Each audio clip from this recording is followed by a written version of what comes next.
First of all, I'd like to welcome you in Nepal Aaja. Thank you very much. It's my pleasure to be in Nepal again. So, how are you, Professor Dai? Fine, thanks. I'm not new to Nepal. I just came here frequently for the past 2 decades. How long you have been coming here and what you are doing over here? Yeah, the first time for me to be here was in early 1990s, is in 1993.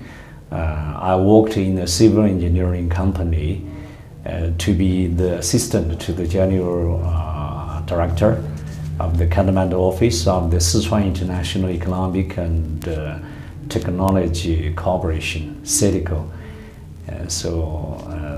I stayed here from the early 1993 to 1997, so three years. Yeah. So actually, Nepal impressed me a lot. I regarded Nepal as my second hometown. Yeah. And this time you are here in Kathmandu. You just arrived today. What is the purpose of your visit? It is personal or official? So actually, it's an official invitation from the Tribhuvan University. It's a master program for the international relations and diplomacy. I was invited by the director of this program, Professor Kalaga KC, as a visiting scholar to deliver some lectures and presentations to the students, particularly the master students in that program.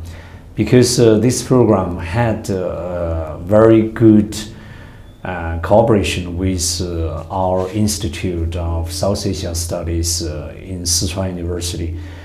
At least 5 batches of students came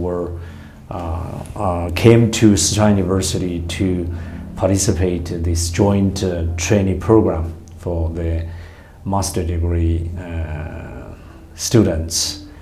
They came here to stay for exchange students for 1 semester from 2016 so far. 5 classes I taught them in that program. And this time I was invited by Tribhuvan University to have just revisit this program. Yeah. So you are already known to Nepal. So how you have taken about the Sino-Nepal relationship? Yeah, Sino-Nepal relationship has a long-standing friendly relationship ever since the two countries established its official ties in 1950s. So since then, that both China and Nepal has been maintaining a very good and friendly and relationship with each other. Yeah, whether in 1950s, 60s, or in 1970s, or right after the Chinese economic reform and opening door policy was adapted in 1978. We have very glad to see that this bilateral ties has been in a very good, relationship, particularly since 2013. That is September and October, when this BRI was initiated by Chinese President Xi Jinping. So Nepalese government has chosen to involve this Chinese proposed BRI ever since then. Yeah. It has been said that the BRI has been signed by Nepal government. They agreed on it, but from Indian side there is pressure not to implement. They are giving pressure to Nepalese government. People says like that. What do you think? How is the condition? So regarding whether India has already engaged in the BRI or not, can only be judged by the actual progress that both China and India made for the past few years. Actually, generally speaking, we think there's no any official declaration that India is in the BRI, but I'm of the opinion that India has been involved in BRI to some extent. For example, India is the one of the largest shareholders in the AIIB, Asia Infrastructure Investment Bank, and also in 2014 and the BCIM, the economic corridor, was established between China, India, and Bangladesh, and Myanmar. So even though the development is relatively slow, but it keeps going. It keeps going, right? So we need to understand whether India is within BRI, because the BRI is a Chinese proposal, but it has gradually become an international consensus, and there are international actions, and by the end of the day, there will be international benefits for the countries choosing to participate in this initiative. Yeah. What do you think that how can Nepal can benefit from BRI project? I think that Nepal can benefit from the Chinese proposed BRI. We are very glad to see that Nepalese government has signed the MOU with China to implement BRI. Actually, first of all, I would like to say, geographically speaking, Nepal is located between these two rising regional powers. One is China, another is India. So people said that Nepal is just like a yam between China and India. But I would like to say that it's not a rock, it's a diamond. I would like to say Nepal is a diamond between China and India.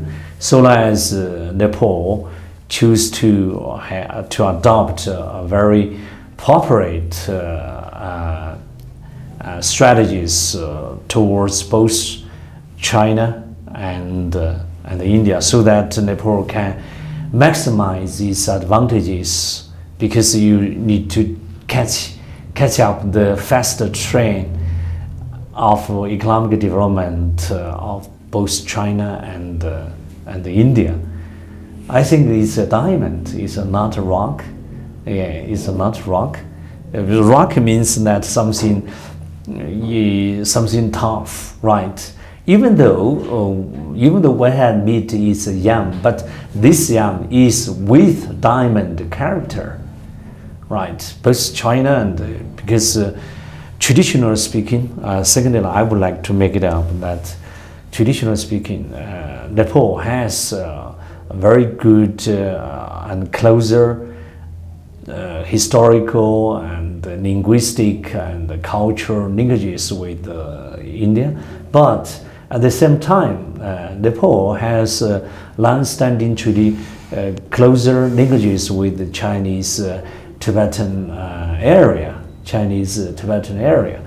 So, and thirdly, the BRI is many initiative of economic and trade and investment. As President Xi Jinping said that the BRI, the actions for BRI, there's 5 connectivities. The first one is this policy connectivity, that is the BRI countries needed to coordinate with each other in policy decision making. And the secondly is the physical connectivity, the infrastructure connectivity. Third one is the trade facilitation, and the fourth one is the financial integration, and also lastly is people-to-people bond. So these 5 connectivities can do a great favor for Nepalese economic development, because as we know, Nepal is a landlocked country which needs the access to both the land Silk Road and the maritime Silk Road.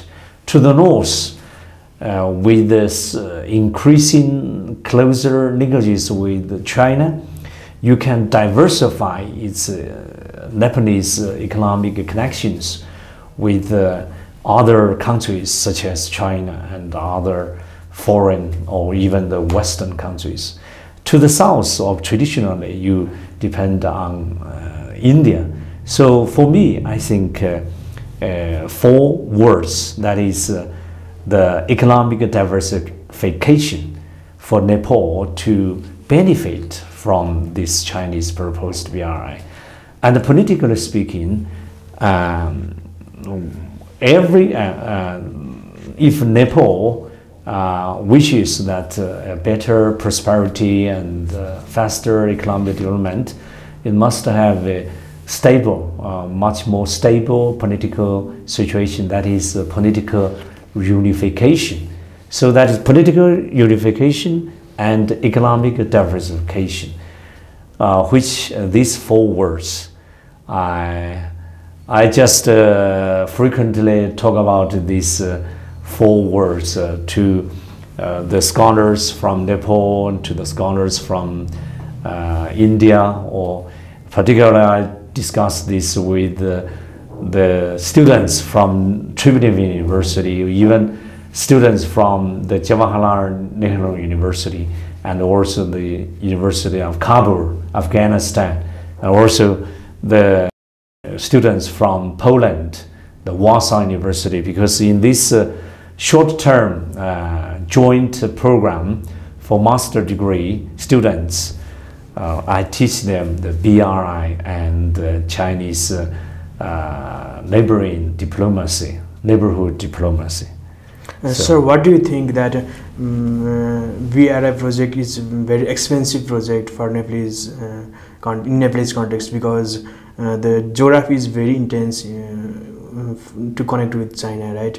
There are lots of mountains, and is it possible to connect through train in short term, or what do you think?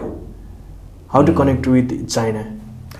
Oh yeah, in order to benefit from the BRI, I think one of the major key issues for the Lebanese government to solve is the infrastructure improvement, because as I mentioned that Nepal is a landlocked country. Previously, Nepal only depends on India for its trading accessibility, trading posts from the south, right? But I think, as I said, diversify these connections so that roads and bridges and railways, networks, construction of infrastructure is very important. Yes, you mentioned that very expensive, but we can diversify the sources of financial finance. Either from China and from the international financial institutions such as the AIIB and ADB or even IMF, because AIIB was sponsored by China, but it's not belongs to China. It belongs to, as I said, that India is one of the largest shareholders in this AIIB. Actually, the second largest shareholder in AIIB, right? Many people talk about that, okay, these BRI countries will face the consequences of debt traps. But I don't think that it's a big issue, because as China said, continuously said that we will have joint negotiation and joint building and jointly beneficial. It's not decided by China, no, right? So just to have a dynamic sources of dynamic financial sources. Is it economically viable? Yes, it's economically viable. Not only economically viable, but also technologically viable by extending these railways from the Jakarta to the border city of Keelung. Yeah, Keelung, and from Keelung to Kathmandu. You know, China is very experienced in building, in constructing these railways from Qinghai to Lhasa, and from Lhasa to Jakarta. The only thing is that whether you decide you choose to do it or not, I think with this advancement of technologies of railway construction, and also with the diversification of financial resources, so either by the AIB or ADB, Asia Development Bank, or even we have joint ventures together with India, right?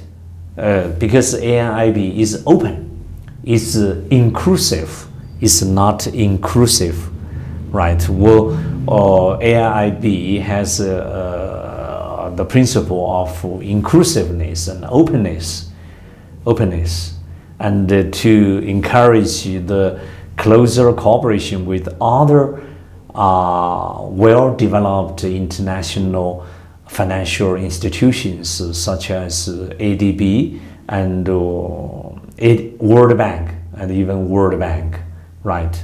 So you mean that Nepal should seek financial assistance from international donor agencies and connect with China, right? I don't mean that, yes, diversification of financial... Will China support or not? China will definitely support in terms of financial point yeah, of view. because China also encourages more and closer cooperation from the international financial institutions for the projects, right? So as AIIB has already been doing, AIIB is looking for cooperation with some regional financial institutions, including ADB, because what China hopes is that we can benefit the hosting country, the hosting country, such as including Nepal and other BRI countries such as Laos, Thailand, and Myanmar. It is said that there is reality that there is no geographical boundaries between India and Nepal. That is not geographical demarcation is not there with India, right? But with China, the geography is very strange. That is very difficult to connect. So connecting with Nepal is like connecting with India. Do you think so?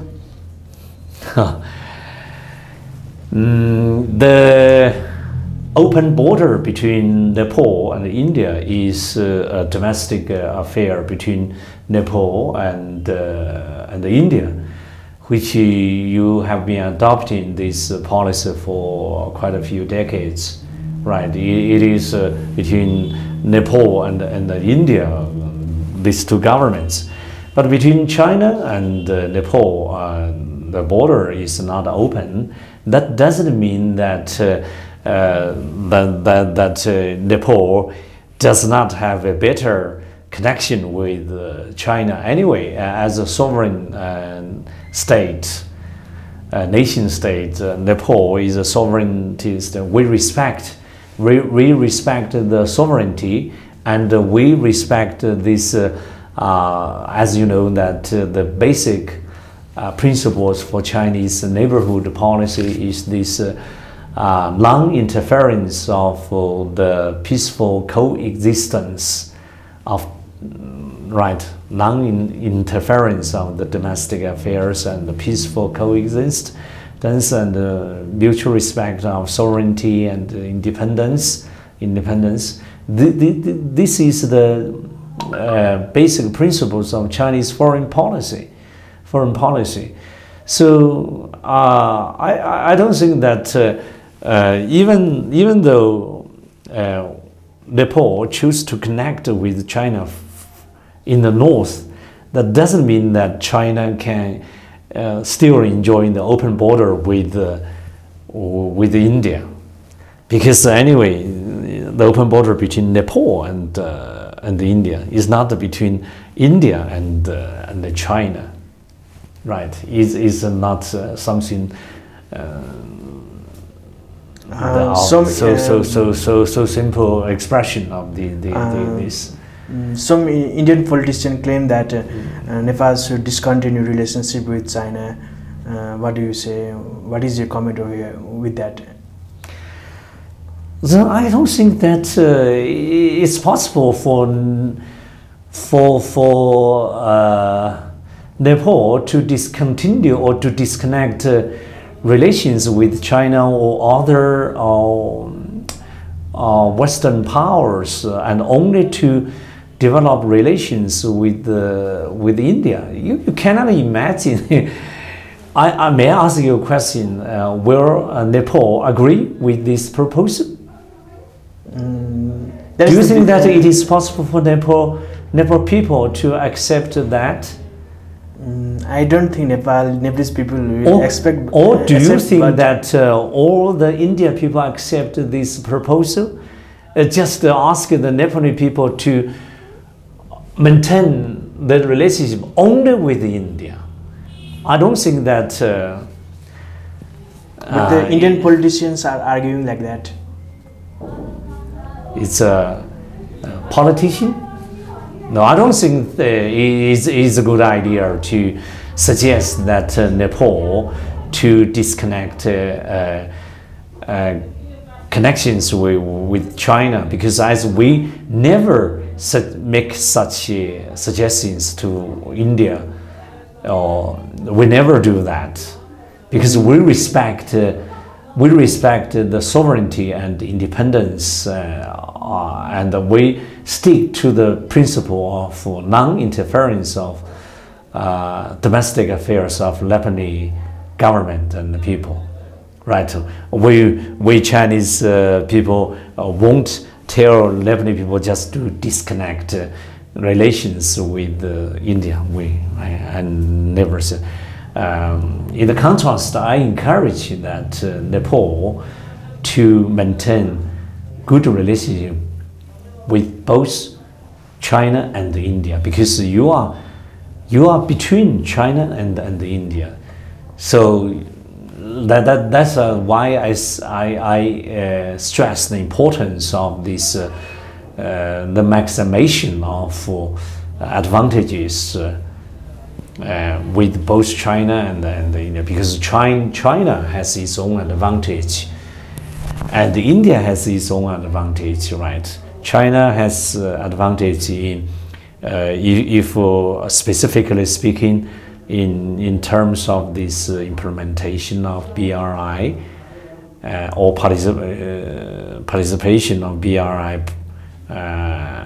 I think that China has the advantage in capital in technology and management, which means that China can provide public goods or provide what the neighboring countries need most to achieve the common prosperity and to set up this the shared future for mankind. So that is, and of course, on the other hand, maybe India has its own advantage, which you know much better than I do. For example, they have stronger linkages in terms of its the free movement of people and the culture and maybe the language and religion, right.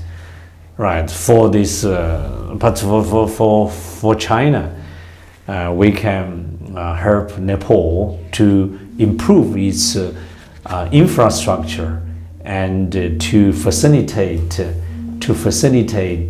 trade and investment, right. At the time of election and when Nepal faced earthquake, after that Nepal faced blockade with India. At the time of blockade and election, Prime Minister K.P. Oli had an agenda of connectivity with China, and his agenda was to to increase dependency with China also, to reduce dependency with India, right? How you have taken his effort to increase connectivity with China? You mean the former Prime Minister of Placenta? No, current Prime Minister K.P. Sharma. K.P. Oli, Sharma Oli. Yes, I think that the Prime Minister Oli is really a far-reaching, has a strong leadership and organizational ability to have a far sight to get Nepal engaged in BRI closer and closer, because he visited China twice in 2016 and 2018 this year. Actually, I met him this time in Beijing, and when he visited Beijing this time, last time in the first visit by Oli, his last stop is in Chengdu, where I'm from, Chengdu, capital city of Sichuan province. He came to our Sichuan University to deliver a speech, and this time, and his last stop is to Lhasa. Before he went to Lhasa, I went to, and some of our colleagues went to Beijing to attend this welcome reception dinner in his honor. So I think that he is actually a very he is good politician with strategic thinking. That is just political stability and also economic diversification. Because for a landlocked country like Nepal, you need to have more access to the international markets, not purely dependent, 100% depend on the South, but you need to diversify. So I think that they have a very good policy and development strategies for the national agenda of economic development is coming back to the track. But people say that his agenda are accepted and they are good, but the efforts to make it possible is not adequate. What do you think? What? Pardon? What do you mean? The agenda of Prime Minister KP Sharma Oli is good. They are accepted by people also, but people don't think that he didn't make adequate effort to make that agenda possible.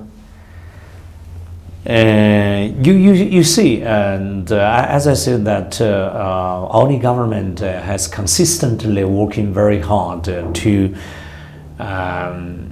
focus on the national agenda of economic development for Nepal, for the benefits of the Nepalese people, and because it will take time. It will take time, and the miracle cannot be created overnight. So what we need is that we need to give him or give his government more time and more trust on them, so that they can keep working in the right direction for its national agenda of economic development. What I say that just like China, ever since 1978, when the economic reform and opening door policy was adopted by our former great leader Deng Xiaoping, it took some time before we can see the actual fruits or actual result come into being, right? For example, this you cannot say that, okay, I do it and I will see that miracle just 6 months or 1 year.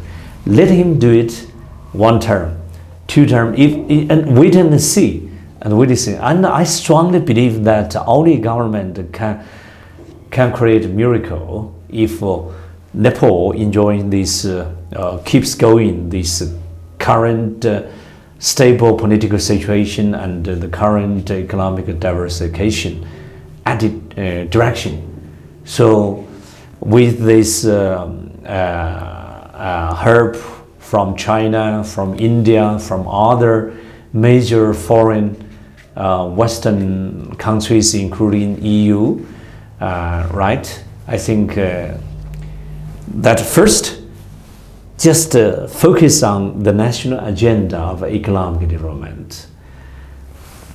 Keep going in the right direction, and give this ruling party and ruling government much more time.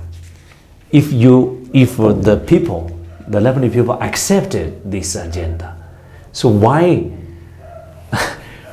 we need to be patient enough.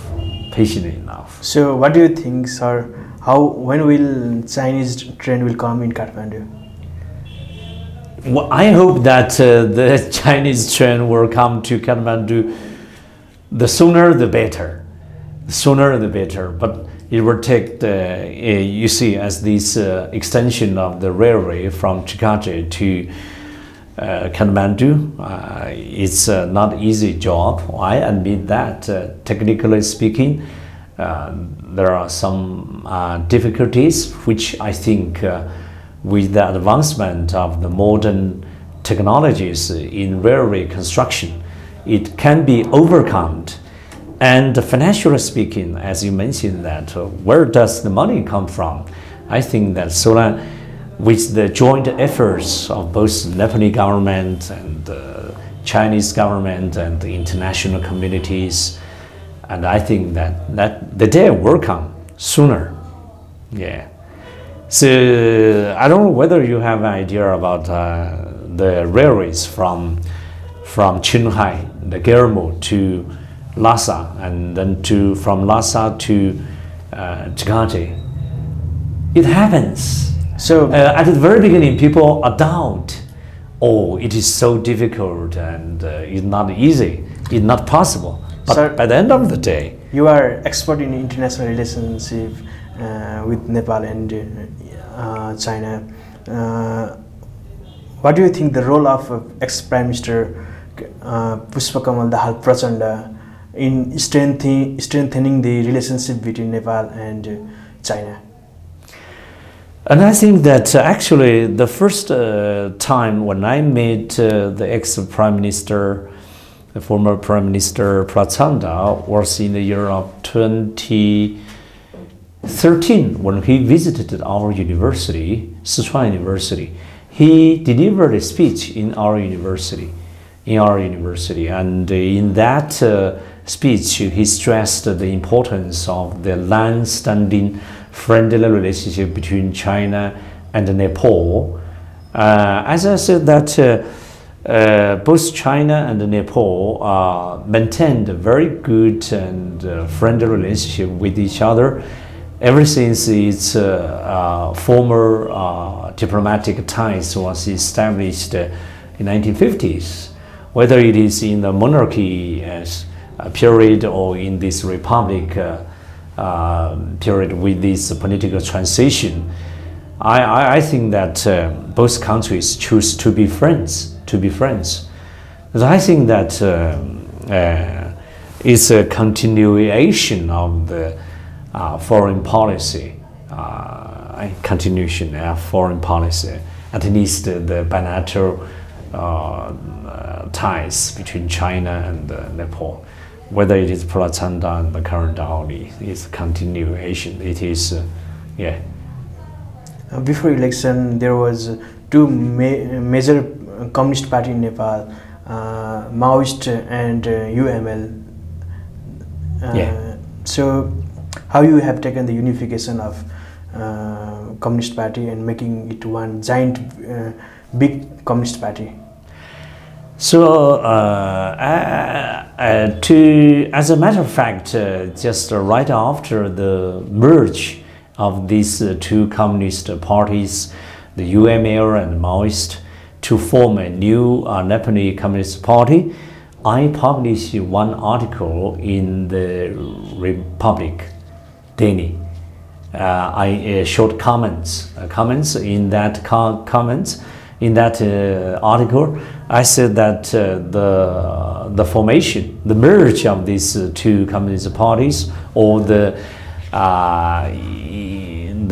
establishment of the new Communist Party was a major step for the political unification of Nepal. And also I think that it's very important for the concentration of national agenda of economic development, because if a country is going to develop faster, they need to have very good environment, both domestic environment and also external environment.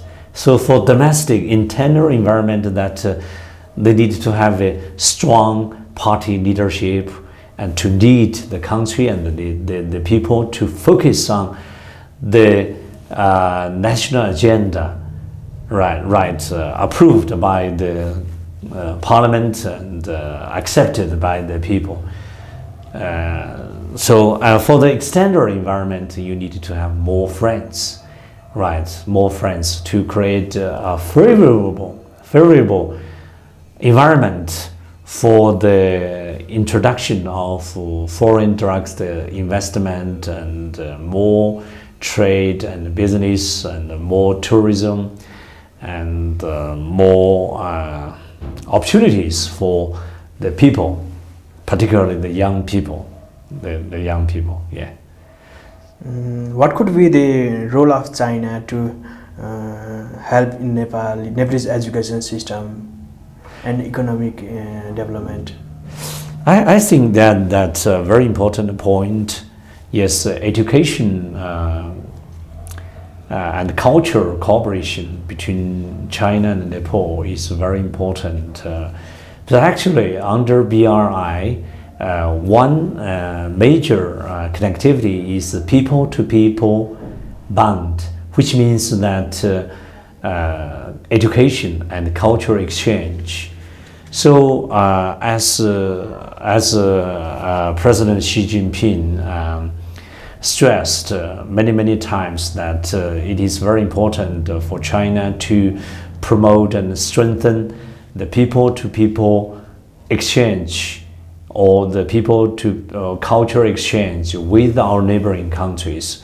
So actually, just 1 month ago, Nepalese ambassador to China, Ambassador Nilamani Podia, made a proposal to me, and he sent this proposal to me. He suggests that to organize 40 public teachers from the public schools in the remote areas close to Lumbini, the number 5 district. I forgot the district, but very close to Lumbini. Yeah. 40 teachers. They sponsor this program so that some Chinese public schools can invite this delegation to China to observe and to learn the public teaching practices and also the policies, the educational policies towards the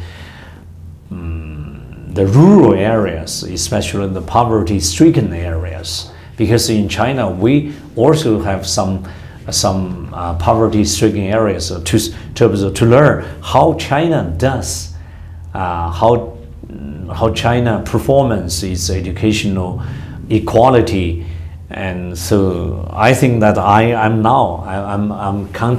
trying to connect some Chinese city to this proposal with the initial progress, maybe from my hometown, Leshan city.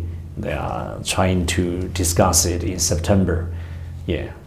So this is one education and culture cooperation with the teachers from the remote areas. But as I said, that in Sichuan University we have established this short joint program of master degree students between Sichuan University and Tribune University. We sponsor 5 batches of students from Tribune University to come to China to stay 1 semester, usually 3 or 4 months, and with the full scholarship and with free tuitions, and at the same time we provide living allowance to these students. So far, I'm sure more than 100 students has been, nearly 100 students has been trained in our university. And even we invite some party leaders to study in our university. For cadres training program, and we have the honor to invite one delegation from the UML party leaders, including the current Foreign Minister Kiwani. He came to our university to study 2 weeks in our national base for the cadres training. Actually, I taught a course to these students and also to your party ruling party leaders, OBOR and Chinese neighborhood diplomacy. So when I met your Foreign Minister Kiwani last time, he recognized me. I think this kind of education and cultural exchanges are going on. Yeah. I think that we should keep going this way. Yeah. So we are at the last part of the interview. What do you think that how can Nepal, India, and China can have cooperative one agenda in growth and development of this region? Basically speaking, or geographically speaking, Nepal is a country located between China and India, And now, currently, both China and India are rising economic powers in, at least in this region, in Asia, right? So we have to admit that. So if we have a trilateral economic cooperation between China, Nepal, and India, which can benefit three countries a lot, right? Particularly for Nepal, as I said that Nepal is a landlocked country, but if you manage the both domestic and external policies skillfully, and I think that Nepal can benefit from both China and India. So as two largest neighboring countries to Nepal, I think that China and India should more responsibilities to help our traditional friend, to develop, right?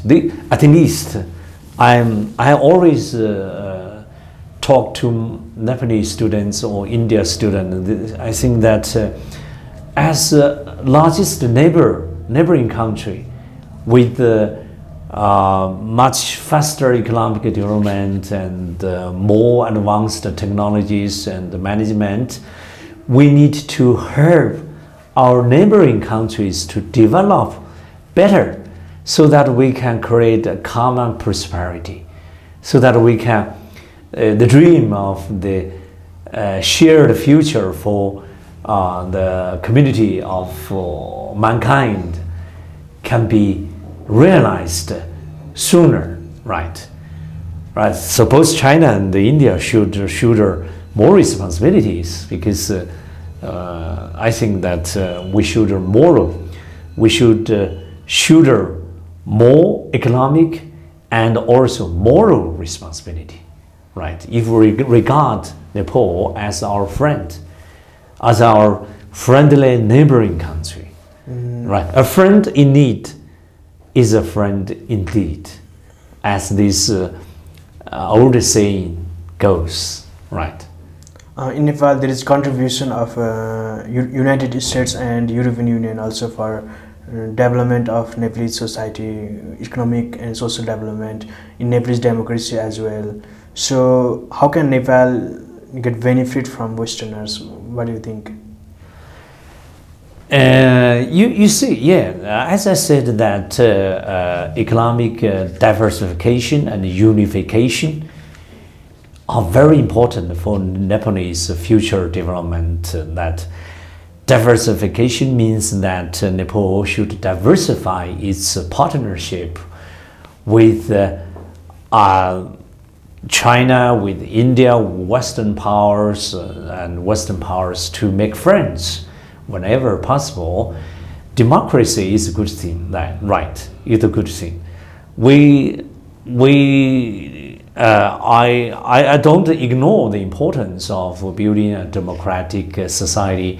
You have a lot of NGOs and INGOs operating in Nepal, but I think that we should never forget about one principle, that to maximize the benefits and minimize the negative impacts of this, because some organizations may be trying to do something very negative, right? You have a Nepalese government, and the Nepalese people have its own judgment what the NGOs and INGOs are doing, right? Yeah. So long as these NGOs and INGOs are working for the benefits of the Nepalese people, for the common prosperity and the land standing peace and the stability, it's quite acceptable, right? So I think that to have this diversified diversified picture of economic development and participants in the process of economic development in Nepal is a good thing. Yeah. Do you think that some of the international non-government organizations are cultivating negativity in Nepalese society? For this, sorry, I don't know much about how the performances of these NGOs or INGOs operating in China is behind my knowledge, but I do believe that most of the organizations, they are working for the benefits, but you see, because I need to have a field study before I can give you a very accurate. Thank you for your valuable time, and at last, what is your message to the people of Nepal? I have a message for the Nepali people that Nepal is a country with a long history, colorful culture, and dynamic advantages. You have advantages of this good location, which I think in a sense is a diamond, or a yam with diamond nature. With diamond, you have a beautiful landscape, the tourism industry, the rich tourism resources, and also agricultural resources. And Nepali people are so friendly, so diligent, and honest. During my stay in Nepal, whether it was in the middle of 1990s or in the new century, every time when I come, I find that Nepali people are so nice, and so my best wishes for better and more prosperous and more peaceful and more stable Nepal. Yeah. Thank you for your time. You're welcome. Thank you.